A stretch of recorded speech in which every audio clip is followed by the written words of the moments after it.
जब Vladimir Putin Delhi में थे, भारत के साथ संबंधों को मजबूत कर रहे थे, तब जेलेंस्की ने रूस के अंदर घुसकर कोहराम मचा दिया।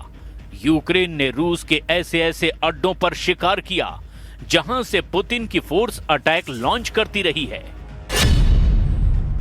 3 दिन के अंदर यूक्रेन ने रूस में घुसकर 30 बड़े हमले किए, या यूं कहें कि 30 सर्जिकल स्ट्राइक की है।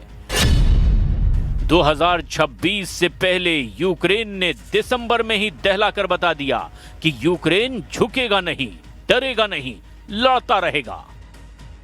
यूक्रेन ने तो थर्मल वीडियो जारी किया है और उसमें देखा जा सकता है कि पहले कैसे रूस के रडार को टारगेट किया गया। यह है डोम नुमा कास्टा 2E2 रडार स्टेशन। यहां टकराए जेलेंस्की के ड्रोन, ओरियन यूएवी भी उड़ा डाला। ये निगरानी करता है और बम भी गिराता है। ये है पोतलेट रडार। ये S-300 और S-400 एयर डिफेंस सिस्टम का ही हिस्सा होता है। यूक्रेन का ड्रोन रूस की सेना के उराल ट्रक पर भी टूट पड़ा है और आखिर में रूस के पुराने लेकिन बहुत ही कामयाब बॉम्बर विमान सुखोई 24 पर अटैक हो जाता है। व्लादिमीर जेलेंस्की ने अपनी सेना का हौसला बढ़ाने की कोई कसर नहीं छोड़ी है। यूक्रेन में सेना दिवस के दिन जेलेंस्की ने नई कसम खाई। जेलेंस्की ने कहा कि यूक्रेन एक एक हमले का बदला लेगा।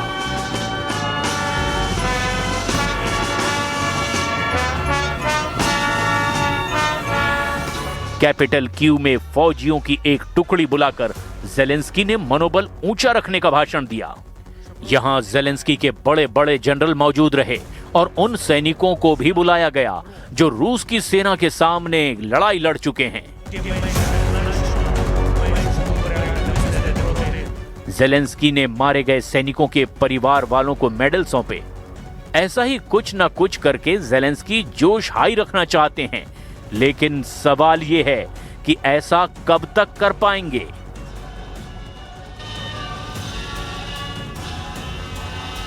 Просто немає нікого у світі, хто міг би дозволити собі не зважати на нас, на нашу державу. І навіть ті у світі, хто все ще не вірить в Україну, або просто недостатньо знає про нашу державу, все одно змушені рахуватись із тим, як відреагує Україна. इसके बाद जेलेंस्की मिलिट्री हॉस्पिटल गए और उन सैनिकों से मिले जो बहुत बड़े जख्मों के साथ फ्रंट से वापस लौट आए। रूस के हमलों में इनकी जान किसी तरह से बच गई और अब जेलेंस्की ने इन्हें बहादुरी के मेडल खुद जाकर सौंपे। यानी जेलेंस्की अपनी फौज की हिम्मत को टूटने नहीं देना चाहते। वो इनकी बहादुरी के किस्से लंदन से लेकर वॉशिंगटन डीसी तक वायरल करना चाहते हैं।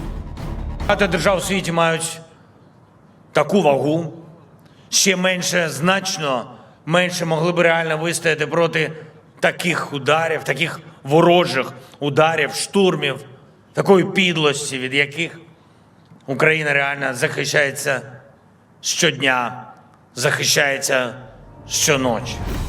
जेलेंस्की ने अपनी वायुसेना के हमलों का भी वीडियो जारी किया। जेलेंस्की ने बताया कि यूक्रेन की एयरफोर्स कैसे रूस के ठिकानों को राख में बदल रही है। इस वीडियो में अमेरिका के F-16 से लेकर फ्रांस से मिले मिराज 2000 के हमलों को दिखाया गया है और जमीन पर इनकी बमबारी से कैसे तबाही मचाई गई, जेलेंस्की ने हर अटैक दिखाया। 50 सेकंड के इस वीडियो में यूक्रेन की फायर पावर दिखाकर जेलेंस्की बता रहे हैं कि 2026 का युद्ध अब और ज्यादा खतरनाक होगा। यूक्रेन के पास अभी 100 से कुछ ज्यादा लड़ाकू विमान हैं, जिनमें तो करीब 70 मल्टी रोल फाइटर हैं, जैसे MiG-29, सुखोई 27, F-16 और मिराज 2000, जबकि यूक्रेन के पास 30 से 35 सुखोई 25 हैं, जो ग्राउंड अटैक रोल में काम आते हैं। यूक्रेन की एयरफोर्स इसीलिए एक्टिव हो रही है क्योंकि उसने 3 दिन के अंदर ही रूस के कई एयर डिफेंस सिस्टम को उड़ा डाला है। यूक्रेन के F-16 से लेकर उसके MiG-29 तक हर फाइटर जेट ज्यादा से ज्यादा मिशन में शामिल हो रहे हैं। जेलेंस्की के ड्रोन अटैक का एक और वीडियो देखिए। इसमें जेलेंस्की की नेमेसिस रेजिमेंट ने क्या किया, जरा वो भी देखिए। वॉर जोन में रूस के कई एयर डिफेंस सिस्टम को टारगेट किया गया। यूक्रेन की ड्रोन फोर्स ने बुक M1 को उड़ा डाला। यूक्रेन की ड्रोन फोर्स ने बुक M2 को तबाह कर दिया और शॉर्ट रेंज वाले एयर डिफेंस सिस्टम टोर M2 के भी परखच्चे उड़ा दिए। जेलेंस्की अब इस युद्ध में अपनी सेना का वीडियो वाला प्रमोशन इसीलिए कर रहे हैं क्योंकि पोक्रोवस्क में उनकी फौज ने बहुत बुरी मात खाई है। ये पोक्रोवस्क शहर का ड्रोन से रिकॉर्ड किया गया वीडियो है। गौर से देखिए, रूस ने इसे यूक्रेन का गाजा बना डाला है। पुतिन के गुस्से ने यूक्रेन पर ऐसी आग बरसाई है कि पोक्रोवस्क उसमें धू धू कर जल रहा है। यहां एक भी इमारत साबुत नहीं बची, पूरा शहर खंडहर में तब्दील हो चुका है। पोक्रोवस्क पर पुतिन का पूरी तरह से कब्जा हो चुका है।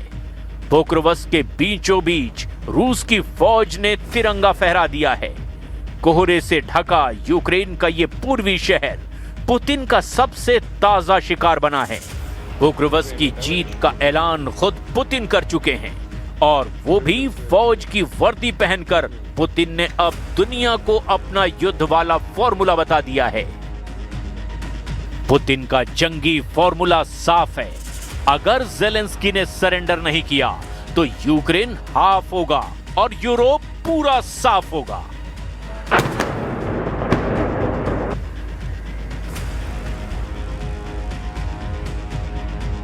पुतिन ने अपना टारगेट चुन लिया है। यूरोप की 3 बड़ी पावर को पुतिन बख्शेंगे नहीं, इसका सिग्नल पुतिन साफ साफ दे चुके हैं। पुतिन ये भी बता रहे हैं कि उनका निशाना चूकेगा नहीं, चाहे वार कैसे भी किया जाए। Здесь не может быть никаких сомнений. Только вопрос в чем? Если Европа вдруг начнет с нами войну, мне кажется, что очень быстро, это же не Украина. С Украиной мы там действуем хирургическим способом, аккуратненько, так, чтобы, понятно, да? Это не война в прямом современном смысле этого слова. Если Европа вдруг захочет начать с нами войну и начнет ее, то очень может быстро произойти ситуация, при которой нам не с кем будет договариваться. पुतिन ने ताजा हमलों का बदला लेना तेज कर दिया है। निप्रो शहर पर हुए रशियन अटैक का वीडियो जेलेंस्की को डराने के लिए काफी है। रूस ने यूक्रेन के हमलों के बाद यहां ताबड़तोड़ ड्रोन से हमले किए हैं। यहां यूक्रेन के हथियारों की फैक्ट्री भी है, बिजली के ठिकाने भी हैं और सबको रूस ने अब जलाकर राख कर दिया है। इस जगह रूस ने न सिर्फ शाहिद ड्रोन से हमला किया बल्कि किंजल हाइपरसोनिक मिसाइल भी दाग दिए। ये जेलेंस्की का दावा है कि रूस ने बदला लेने के लिए 650 ड्रोन दागे और 51 मिसाइलों से हमला किया। 700 अटैक देखकर यूक्रेन की सेना के हाथ पांव फूल चुके हैं। यानी पुतिन जब बदला लेने पर आते हैं तब सबसे खतरनाक हथियार लॉन्च करते हुए जरा भी नहीं हिचकिचाते। यूक्रेन को बहुत अच्छी तरह से मालूम है कि रूस का अगला हमला और ज्यादा खतरनाक होगा। राजधानी कीव के करीब पुतिन की ड्रोन फोर्स ने इस रेलवे डिपो को टारगेट किया। इसे रेलवे के जरिए जेलेंस्की तक नेटो के हथियार पहुंचते रहे और अब ऐसी ही जगहों को रूस की सेना एक मिलिट्री टारगेट मानकर चल रही है। यहां हुई तबाही भी जरा देखिए। अंदाजा लगाया जा सकता है कि हमला कितना खतरनाक रहा होगा। कैपिटल कीव में जब भी हमले का अलार्म बजा है, लोग करीब के मेट्रो स्टेशन का रुख कर लेते हैं। यहां अंडरग्राउंड मेट्रो को सुरक्षित बंकर के तौर पर इस्तेमाल करने की बात आम हो चुकी है। सैकड़ों हजारों लोग इसी तरह यूक्रेन में खुद को बचाने की कोशिश करते हैं। तेतियाना यहां अपने पालतू कुत्तों के साथ आसरा लेने को मजबूर है क्योंकि कीव के आसमान में रूस के ड्रोन कोहराम मचा रहे हैं। Просто не зупиниться, доки нас не знищить. Це моя думка, і я думаю, що це так і буде. В її планах знищити нас як націю. Пускаємось кожного разу. Тому оскільки ми і до цього, оскільки у нас стався приліт в будинку, ми втратили квартиру, і тому ми зараз постійно, як тільки тривога, ми спускаємось в метро. यूक्रेन में ऐसे हमले देखकर कोई भी दहल जाए, लेकिन झटके पुतिन को भी लगे हैं। रूस के लिए भी ये युद्ध आसान नहीं रहा और पुतिन की बातों से तो ये साफ जाहिर हो चुका है। पुतिन ने कहा कि रूस ने अब अपनी अर्थव्यवस्था को और पूरे देश को काफी हद तक युद्ध के हिसाब से ढाल लिया है। वैसे रूस में कुछ ऐसा ही दूसरे विश्व युद्ध के दौरान भी किया गया था। ऐसे में पुतिन के इरादे कितने खतरनाक हैं, ये सोचकर उनके विरोधी जरूर घबरा रहे होंगे, क्योंकि रूस में अब ज्यादा से ज्यादा सैनिकों की भर्ती की जा रही है। वहीं जेलेंस्की ने अपनी पोजीशन को और मजबूत करने के लिए अब अज़ोव लड़ाकों को सुपर एक्टिव कर दिया है। युद्ध को आगे बढ़ाने के लिए यूक्रेन के अज़ोव लड़ाकों का वीडियो भी जरा देखिए। यूक्रेन का तोपखाना किस तरह रूस की पोजीशन पर अटैक कर रहा है, और यही दिखाना जेलेंस्की का मकसद है। डोनेट्स्क के मोर्चे पर लड़ रही अज़ोव फोर्स की शुरुआत 2014 में एक बटालियन लेवल पर हुई और फिर ये ब्रिगेड साइज की फोर्स बनी और अब कोर साइज की फॉर्मेशन बन चुकी है। यूक्रेन नेशनल गार्ड्स के तहत लड़ने वाली इस फोर्स को पुतिन यूक्रेन के अंदर अपना सबसे बड़ा दुश्मन मानते हैं। इनमें 30 से 50 हजार लड़ाके हैं, जिन्हें जेलेंस्की ने स्पेशल फोर्स का दर्जा दिया हुआ है।